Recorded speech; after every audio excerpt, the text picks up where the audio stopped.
इकडं चूल पेटवलेली आहे आणि चुलीवरती आता भाजला जातोय. लहानपण देगा देवा मुंगी साखरेचा रावा. लहानपणी जे होतं ना लहानपण, आई शपथ आता असं वाटतंय की हृदय धडधड करते, हृदय धडधड. लहानपणी जी मजा होती ना ती आता मजा काहीच नाही. आणि ही पिढ्या सर्वांची हाकून काढ माझे बाप्पा, आणि ते आपलं घे मान्य करून आणि लेकरांच्या पाठीवर उभा माझे बाप्पा. तर नमस्कार मित्रांनो, ओढ गावाकडची या यूट्यूब चॅनलमध्ये तुमचं पुन्हा एकदा एका नवीन व्हिडिओमध्ये सहर्ष स्वागत आहे. मित्रांनो, मागची व्हिडिओ बघितली असेल तुम्ही. आम्ही राखण्यासाठी गावी आलो आहे. वर्षाकाठीची जी राखण असते ती देण्यासाठी गावी आलो आहे. तुम्ही पूर्ण मंदिरातली व्हिडिओ बघितली आणि आत्ता ही व्हिडिओ जी आहे ती आमची रानातली आहे, म्हणजे जिकडे आम्ही सावरण्यावरती जातो. तर त्या सावरण्यावरची आज राखण आहे. म्हणजे एकाच दिवशीच्या दोन्ही व्हिडिओ आहेत, जी मागे तुम्ही पाहिली ती आणि ही. तर एकाच दिवशी दोन व्हिडिओ मी शूट करणार आहे, कारण की व्हिडिओ जास्त मोठा होऊ नये म्हणून. तर चला मित्रांनो, राखण देण्यासाठी आता आम्ही सावरण्या चाललोय. मित्रांनो, समोर बघू शकता धुक्यामध्ये जो डोंगर दिसतोय ना, तो प्रतापगडचा डोंगर आहे. आणि आम्ही बाईकवरतून आम्ही सावरण्यावर चाललोय. बघू शकता इकडं खड्डे खोदलेले आहेत. पाणी आडवा, पाणी जिरवा, त्याचे खड्डे खोदलेले आहेत. तर मित्रांनो, सावरण्यावरती पोचलोय आणि आमचा जो सावरण्यावरची जी शेती वगैरे आहे, तर त्या शेतीचा राखणदार आहे. तर त्या राखणदाराचा मानपान दिला जातो. जसं तुम्ही मागच्या व्हिडिओमध्ये बघितलं, मी मागच्या व्हिडिओमध्ये पण सांगितलं होतं की ग्रामदैवत असतो, त्या ग्रामदैवताची राखण असते, ग्रामदैवताला मानपान दिला जातो. तसंच जी रानामध्ये जो शेतीचे राखण करत असतो, तर त्या राखणदाराला पण इकडे मानपान दिला जातो. आणि इकडे पाहू शकता, इकडं राखण देण्यासाठी सगळे शेतकरी आलेले आहेत. जे आता शेतकरी शहरामध्ये राहतात, म्हणजे आता ते चाकरमण आहेत. हे पाहू शकता, इकडं ही राखण दिली जाते.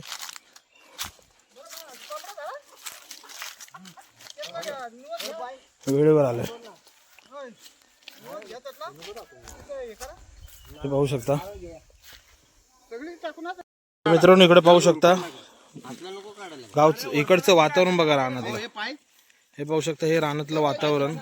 आणि अशा सानिध्यामध्ये आमचा नाना आणि नाऱ्या, आणि इकडं चूल पेटवलेली आहे आणि चुलीवरती आता भाजला जातोय, कारण की हे भात वगैरे झालेला, रस्सा झालेला आहे. तर मित्रांनो, निसर्गाच्या सानिध्यामध्ये देवाची राखण दिली जाते, देवाचा मानपान दिला जातोय. तर आता कोंबडा वगैरे कापून झालेला आहे, देवाला दाखवला कोंबडा. आणि आता निवद भात बनवायचे प्रोसेस चालू आहे. हे पाहू शकता, तुम्हाला दाखवतो आता. बघा, रानावनात आल्याच्या नंतर आपल्याला कुठलीही चादर लागत नाही किंवा कुठलीही चटई लागत नाही. कसंही बसायचं, कुठेही कसली भीती नाही. आणि हे पाहू शकता रानातलं सकाळी आता मस्तपैकी पाय हे करतायत. इकडे भात झालेला आहे, प्रदीप पाणी घेऊन आलाय. आणि इकडं अण्णा आणि यांनी कोंबडा कापलाय, त्याचं हे बघा, हे काळीज बोका. तर इकडे बघू शकता, हे कोंबड्याची आता पिसं काढली जात आहेत. हा बोका काळीज, हा जो असतो तो राखणदाराचा मान असतो. ह्याला काय म्हणतात, कुणी पण सांगा ह्याला काय म्हणतात. तूच सांग आता. कडणी. हा, कोंबड्याची. आणि हे बघ, हो कमेंट मध्ये सांगा ह्याला काय म्हणतात ते. मी सांगणार नाही नाव तुम्हाला. आणि ह्याला काय म्हणतात कमेंट मध्ये सांगायचं, ह्याला काय म्हणतात. हे बघू शकता मित्रांनो, काळीज बोका. आणि जे काय कटिंग केलेलं आहे जे, तर ते आता रश्श्यामध्ये टाकलं जाईल. हे बघू शकता पांढऱ्या त्या. आणि इकडे सकाळी त्या पाय सोडवत आहेत.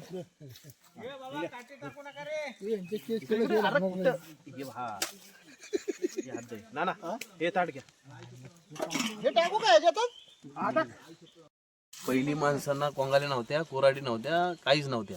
पहिली माणसं काय करायची माहितीये का, हे असं म्हणजे चिकन बारीक करायची पद्धत बघा. रानातला दगड आहे, त्या दगडीवरती हे तुम्ही जर टाकले ना, त्याच्यानंतर आपोआप तुकडे होणार, ऑटोमॅटिक तुकडा होणार. ऑटोमॅटिक. तर जो रस्सा आपण बनवला जातोय, तर त्या गावरान रस्सा आहे. आणि पलेता आणला नाहीये, तर पलेताचा वापर बघा, लाकडाचा वापर केलेला आहे इकडं. बोलायला झोप आहे. मी आलो पलेता काढलाय. काढायला तयार नसतो. टाका आता सर्व ह्याच्यात. मित्रांनो, हे आम्ही लहानपणी यायचो इथं. हे आमची लहानपणी आम्हाला असं वाटायचं ही आमची शेती काय तेव्हा फुलून दिसायची. आज ती पडीक आहे असं वेगळं वाटतं ना राव. खरंच असं वाटतं ही शेती आपण परत चालू करावी. मनापासून सांगतो, खरंच ही शेती परत चालू करावी. आणि आपण म्हणतो हे इथले राखणदार कोण राखणदार आहेत. आम्ही त्याचा भरपूर अनुभव घेतला आहे ह्या राखणदाराचा, की जेणेकरून कुठल्याही रूपात हा राखणदार आपल्या कधी पाठीशी उभा राहतो हे आपल्याला सांगू शकत नाही. पण खरंच हे बघा, आता गुरं आलीत, ते बघा, ही गुरं आहेत बघा, नाव घेतलं आणि गुरं हजर झाली. म्हणजे राखणदार आहे. ही मजा लहानपण देगा देवा मुंगी साखरेचा रावा. लहानपणी जे होतं ना, लहानपण, आई शपथ, आता असं वाटतंय की हृदय धडधड करते, हृदय धडधड. लहानपणी जी मजा होती ना ती आता मजा काहीच नाही. दरवर्षीप्रमाणे आम्ही दरवर्षी जी राखण देतो ती राखण आम्ही अशा कारणाने देतो की जेणेकरून आम्ही पहिली आमचे वाडवडील शेती करायची. आणि शेती करत असताना आम्ही जे पहिलं ठरवलं की बाबा ही वाडवडिलांना ही राखण, म्हणजे जे असतात कोण देणेकरी घेणेकरी असतात त्यांना ही राखण द्यायची असते. मग ते राखण आम्ही आजपर्यंत, म्हणजे आज आमची शेती जरी पडीक असली तरी आम्हाला ती द्यावी लागतं. कारण की आम्ही कधीतरी इकडं ह्या वळणाला आम्ही कधीतरी येत असतो तर आम्हाला ती राखण द्यावी लागते. कारण की कधीतरी आम्ही आलो, इच्छुकाटा हजर असतो आमच्यासाठी, त्यासाठी आम्ही राखण देत असतो. राखण म्हणजे काय? राखण म्हणजे निवद भात कोंबडं वगैरे देत असतात, एवढंच, बाकी काही नाही. तर मित्रांनो, आता हा भात जो झालाय त्याच्यामध्ये आता हे कालवण टाकलं जातंय आणि त्याचं निवद बनवायचं आता. दगड्या भांड्याचा फणस उतरावायचा जाऊन परवा सकाळचा औषधाच्या कार्याने आलो होतो ना, 4 फणस काढलं. आपलं नारळ नाही का, नारळ उतरवायचा का फणस? मित्रांनो, आता इथं पाहू शकता, तुम्हाला आता हे राखणदाराला आता नैवेद्य भरला जातोय. तुमचे दिशेला आणण्यात येईल. आपण नसेल तर मी नव्हतो आलो. मग तसं नाही, हे बघ आणि ही पिढ्या सर्वांची हाकून काढ माझे बाप्पा, आणि ते आपलं घे मान्य करून आणि लेकरांच्या पाठीवर उभा माझे बाप्पा. तुम्ही आज राहा. आपला एक विषय इथं बसा, खाली बसा, मी बोलतोय त्या तुमच्या गाडी. तर मित्रांनो, फायनली नैवेद्य वगैरे दाखवून झालाय आणि आता सगळ्यांना खायचं आता चालू झालंय. येऊ का तुमच्या संख्या? आता आपण गायला पायातनी बिनी पाजून परत येऊ. दम घे जरा, दम घे, थांब जरा, घे देऊ दे. तुम्ही आता येणार नाही, परत नंबर कसा येण्यास काय हे खायसाठी आम्ही खायचं. आता येतो की तुमच्या संख्या? नाही, गायना दूध देत घेऊ घ्या आपण रात्री. पळतात तरी राहण्याचा होता इकडं. मित्रांनो, हे पाहू शकता निवद. निवड घ्या. हा निवद खाण्यासाठी आम्ही वर्षभर तडपडत असतो. वर्षभर या निवद खाण्याची वाट बघत असतो. पाहू शकता सगळेजण निवदाचा आनंद घेत आहेत.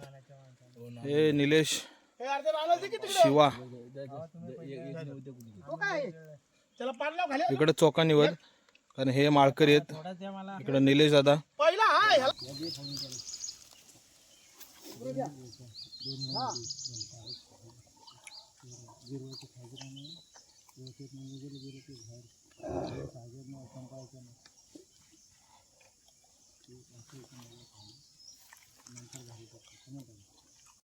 मित्रांनो, सगळ्यांना आता तिकट्या देत आहेत, कारण की निवदाची चव एवढी भारी होती. सगळ्यात त्या पांड्या यांच्या हातातून जे बनवलं होतं एवढी अप्रतिम चव होती की 5 स्टार हॉटेलची चव पण कमी पडेल. आणि अशा निसर्गाच्या सानिध्यामध्ये बघू शकता अण्णा, तर निसर्गाच्या सानिध्यामध्ये आम्ही मस्तपैकी निवद खाऊन झालाय आणि आता आम्ही घरी चाललोय. तर मित्रांनो, व्हिडिओला इथंच थांबवतो. रानावनामध्ये येऊन राखण दिली, राखणदाराचा मानपण दिला. याच दिवशी म्हणजे 2 व्हिडिओ मी बनवलेत. जो मागचा व्हिडिओ जो तुम्ही बघितला तो एकाच दिवशीचा होता, पण तो अगोदर पोस्ट केला आणि हा आत्ता पोस्ट केला. तर दोन्ही व्हिडिओ बघितल्याबद्दल धन्यवाद मित्रांनो. आता घरी चाललोय रानातून. आणि व्हिडिओ आवडल्यास आपल्या व्हिडिओला लाईक करा आणि आपल्या नवीन असेल तर आपल्या चॅनलला सबस्क्राईब करायला विसरू नका मित्रांनो. चला.